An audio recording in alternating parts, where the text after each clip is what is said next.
these tales, ultimately they all ended with war. All three, and in the end, in fact, Narasimha actually literally tore the king's flesh. So ultimately, does that mean that one of the, and these scriptures are meant to give us the essence of how to reach God, so does that mean that we have to lead to war in order to get to God? You see, two things. Interesting things that this young gentleman has mentioned. Sometimes in this guise of being non-violent, Ahimsa and Gandhi, we are too laid back. Sometimes we may be hiding cowardice under the guise of Ahimsa. Watch it. In fact, Gandhi told that. Don't use cowardice.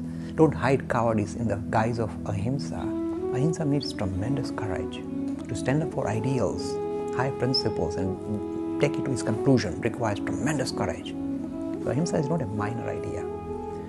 At the same time, you see, what is happening is this. These ancient stories are telling us that in many ways, the only way you could resolve human conflict or human issues was through violence.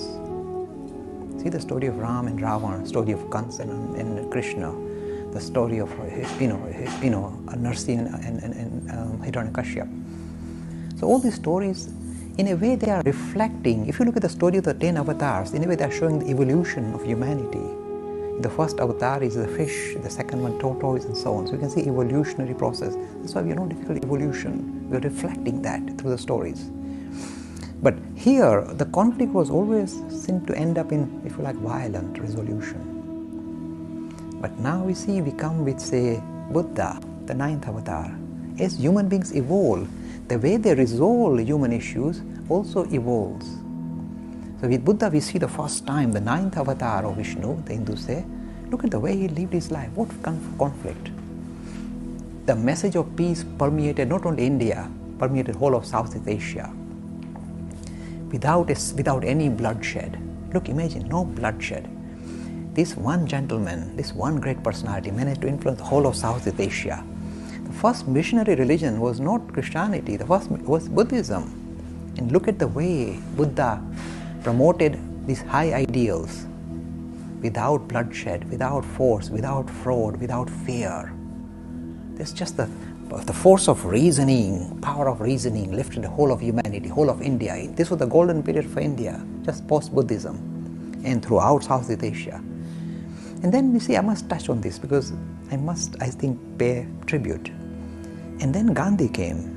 He picked up tools that came out from religion, Satya and Ahimsa, standing up for what is right, standing up for justice, and you doing it in a non-violent manner. So the idea of civil disobedience became visible for the first time.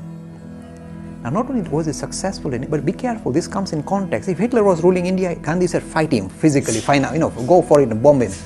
But because it's Britain, they are already evolved, the British are evolved. So he said, I know, I'll prick their conscience. They'll run away. And they ran away. So he managed to produce, on the first time, the world stage, he produced a tool of resolving human conflict in a humane manner. And see the power of this teaching. Today, in Obama's office, he's got a portrait of Gandhi. He said, I mustn't forget why I'm here. It is because of his teaching that Martin Luther King managed to get civil rights for his black people. And in 60 years' time, these people were asked to sit at the back of the bus. That these slaves who built the White House are ruling from the White House. And I think they should go and create a big shrine of Gandhi and crack coconuts there every day. Look, this is what he has brought about for them. You must give them full dignity. This is what religion continues to evolve. And the way we resolve issues, political issues even, must also evolve. And Gandhi has put on the world stage something tremendous. Look, that's why this Greenpeace and they mess up everybody. And they succeed in getting the attention of the whole world. Without violence, they can really hold everything down. Civil disobedience, a very powerful tool that anybody can use.